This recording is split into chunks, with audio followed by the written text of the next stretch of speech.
Muchas gracias, senador. Bueno, muchas gracias, muy buenas tardes. Señor secretario, sea usted bienvenido. Esta es la primera comparecencia a la que usted asiste, atendiendo la nueva disposición de la Ley Orgánica de la Administración Pública, que en la fracción 2 del artículo 27 establece la obligación del secretario de Gobernación de venir a presentar y evaluar la política criminal que está impulsando el gobierno.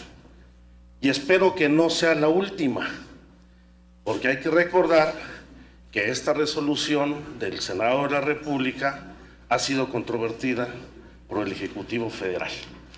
Ahora sí que estamos de nueva cuenta en una sesión ad cautelam, que a lo mejor deriva en que no se va a mantener este tipo de práctica de control parlamentario.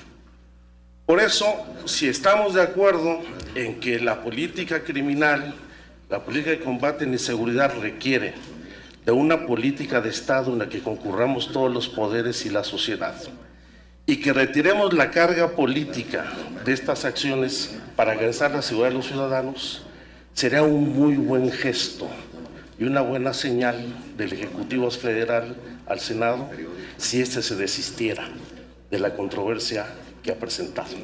Usted ha dicho que tiene voluntad política. Una buena señal sería que el Ejecutivo Federal desistiera de esa controversia y así poder discutir a fondo los problemas, porque creo que la estrategia en materia de combate al crimen es mucho más compleja de lo aquí esbozado.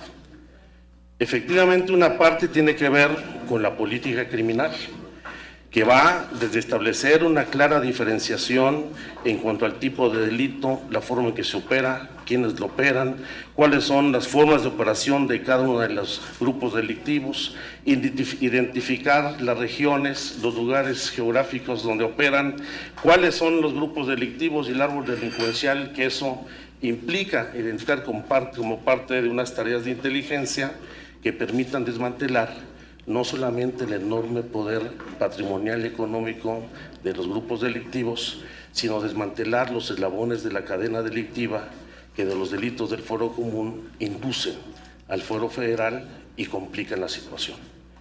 Pero no basta quedarse en ese ámbito.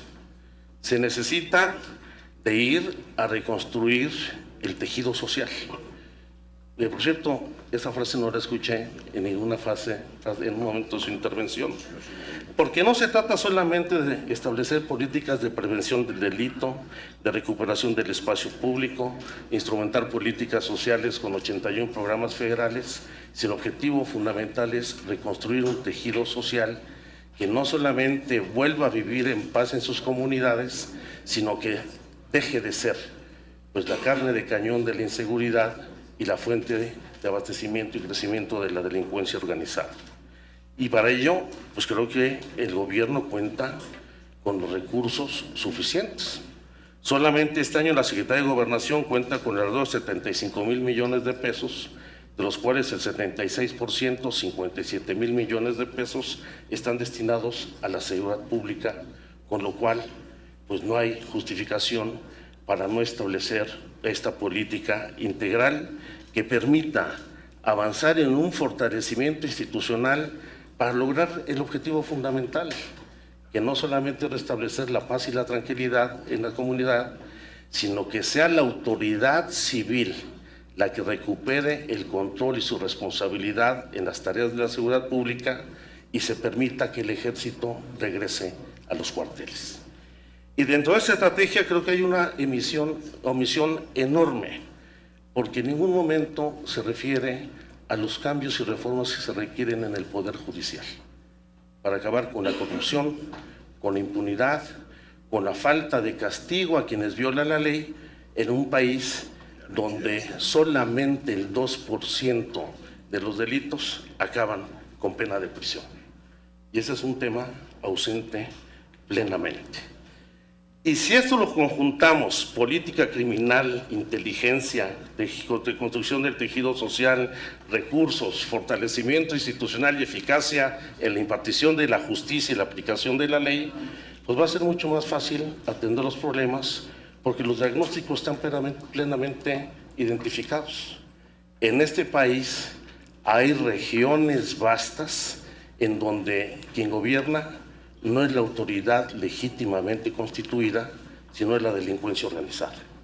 Y el mejor ejemplo es Michoacán, en donde, si bien es cierto que desde el mes de mayo hay una mayor intervención del ejército mexicano, eso no significa que se estén recuperando el control del territorio, ni mucho menos restableciendo tanto el gobierno y el ejercicio de la autoridad municipal, la local y la federal.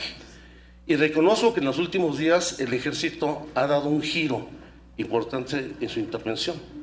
La intervención en Lázaro Cárdenas por primera vez pone en el centro de la atención el desmantelamiento al poder económico de la delincuencia organizada, que por cierto no se dio en atacar el área del narcotráfico, sino al comercio de exportación hacia Asia de toda la actividad minera de los grupos delictivos, de las cuales obtienen ganancias millonarias al margen de la ley. Y qué bueno que lo haya hecho el ejército, pero hay un problema. El ejército ha ocupado el territorio de Michoacán, pero no hay un agente de mediación entre el ejército y la sociedad. Y los datos en Michoacán son contundentes. 31 de los 113 municipios están bajo el dominio de los templarios. El ejército tiene presencia más nítida en 9 municipios, dentro de los cuales están estos 31.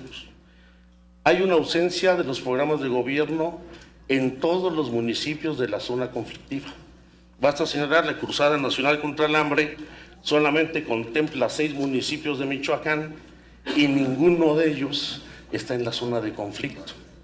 Y se llega al extremo, pues, de que en los informes de inteligencia de la propia Procuraduría General de la República, donde hay denuncias sobre 14 expresidentes municipales vinculados con el narcotráfico, hoy forman parte del gobierno del Estado sin que haya una acción directa de la autoridad, a pesar de que se tiene información explícita sobre ello.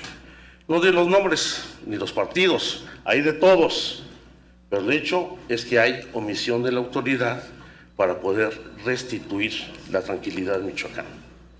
¿En qué momento? Y esa es la pregunta.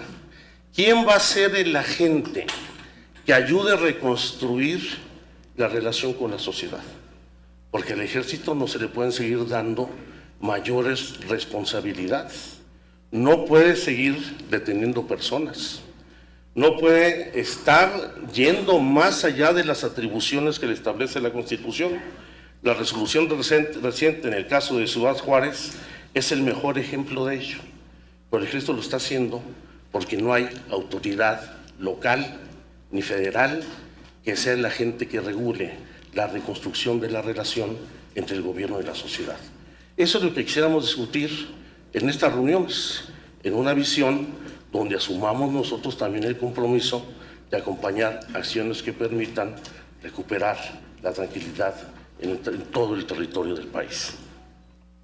Muchas gracias, señor senador Encinas. Tiene el uso de la palabra, señor secretario. Gracias, presidente. Senador Encinas, senadoras, senadores. Primero, comentarle que la acción de inconstitucionalidad la genera la Cámara de Diputados, no el Gobierno federal. Sea lo que determine la Suprema Corte, por supuesto que hago un compromiso público de estar aquí cuantas veces sea necesario a la invitación que ustedes hagan a su servidor. No solo las 2 veces que hoy están plasmadas al año, sino cuantas veces se deba, se requiera, pero también quisiera que estas reuniones, lo he convocado una y otra vez, pudieran ser efectivamente más en el ánimo de poderles informar a detalle, y de ahí me iría yo al comentario siguiente. Todo esto que usted ha señalado, la investigación, los grupos por región, por municipio, sus poderes de movilidad económica, todo esto ha sido un trabajo que hemos venido ya trabajando, teniendo, y que lo tenemos en todos los niveles de todo el país, en su mayoría incluso con nombres y apellidos. Tenemos todo este trabajo que pudiéramos compartirlo, pudiéramos enseñarlo, no compartirlo. Creo que sería una imprudencia desde el punto de vista de inteligencia, pero para que ustedes conocieran que estamos trabajando, por una parte, esto. Pero por el otro, y usted hacía el comentario que no lo escuchó, me voy a permitir leer nuevamente mi intervención en este rubro.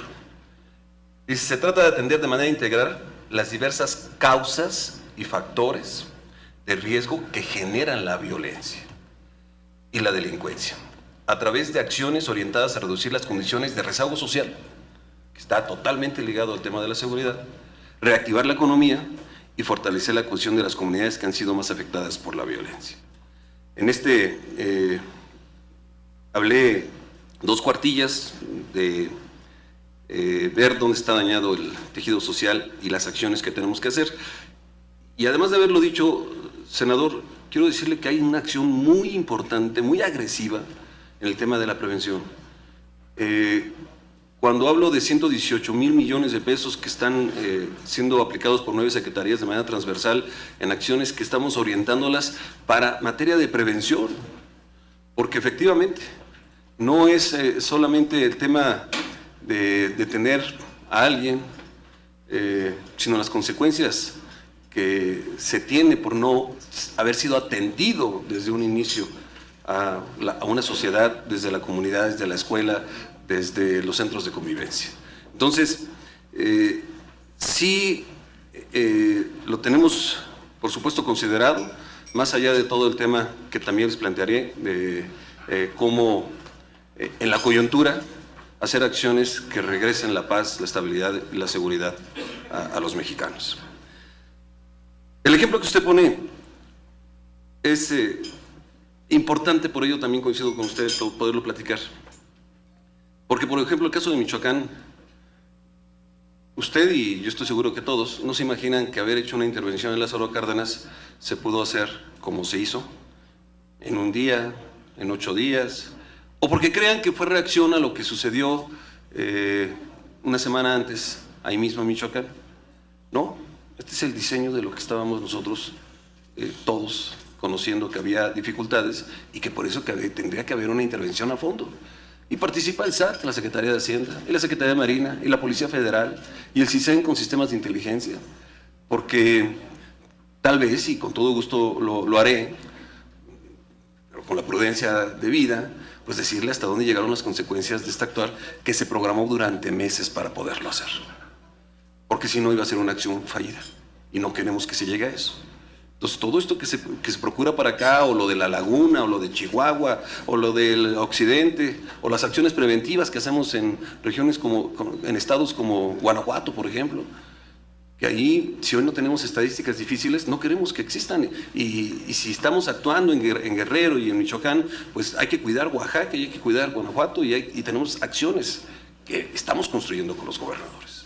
Entonces, sí creo que vale la pena poder hablar de fondo, con el cuidado, quiero reiterarlo, pero que conozcan las políticas públicas que se están haciendo y que va más allá de la generalidad en la que yo me tuve que expresar. Y por supuesto, entrarle a temas como esto que dice usted de la Cruzada contra el Hambre. La Cruzada contra el Hambre se da y se ha estado explicando, y aquí mismo ha estado la Secretaría de Desarrollo Social, en base a factores que determinan en qué municipios hoy se puede entrar. Entrar no me refiero desde el punto de vista de seguridad, sino en base a esos factores que hay que atender. Entonces, usted sabe toda la controversia que se hizo respecto a la Cruzada contra el Hambre, pero también fue en materia preventiva. ¿Por qué en estos municipios sí y en estos otros no? Bueno, pues es el presupuesto que se tiene y entonces tenemos que buscar aplicarlo donde hoy se requiera con mayor urgencia o de manera preventiva hacia el futuro. Habla usted de algo que yo dice, y efectivamente no lo toco, que es otro poder. Bueno, creo que aquí es acción que, si es que hay que atender, se ve desde el poder legislativo. Muchas gracias. Muchas gracias, señor secretario. Le concedo el uso de la palabra para su derecho de réplica al senador Alejandro Encinas, del Grupo Parlamentario del PRD. Por supuesto que escuché no solamente las 2 cuartillas donde abordó el tema, sino los demás, los 10 aspectos de la política de Estado, de prevención, sistema acusatorio, centros penitenciarios, participación ciudadana, cooperación internacional. Pero también parece que no me escuchó. Donde puse el énfasis es reconocer que hay regiones en este país, vastas regiones, donde quien gobierna no es la autoridad legítimamente constituida. Y en todas las zonas de mayor índice de criminalidad y de ocupación de la delincuencia organizada, no hay un solo programa del gobierno federal operando por razones obvias. La primera tarea es recuperar el control de esos territorios para poder recuperar espacios públicos, establecer la cruzada contra el hambre. O incluso en lugares donde están ocupados por el ejército, tampoco es posible establecerlos porque desapareció el carácter de mediación entre el ejército y la sociedad que deben de cumplir autoridades municipales, estatales y federales. Pero le tomo la palabra y creo que todos coincidiríamos. Sentemos a discutir los asuntos de estrategia e inteligencia de fondo y veamos qué reformas se necesitan. Que por cierto, también en materia del Poder Judicial, el Ejecutivo Federal tiene capacidad de iniciativa, no solamente el Poder Legislativo, y ahí se requieren cambios profundos.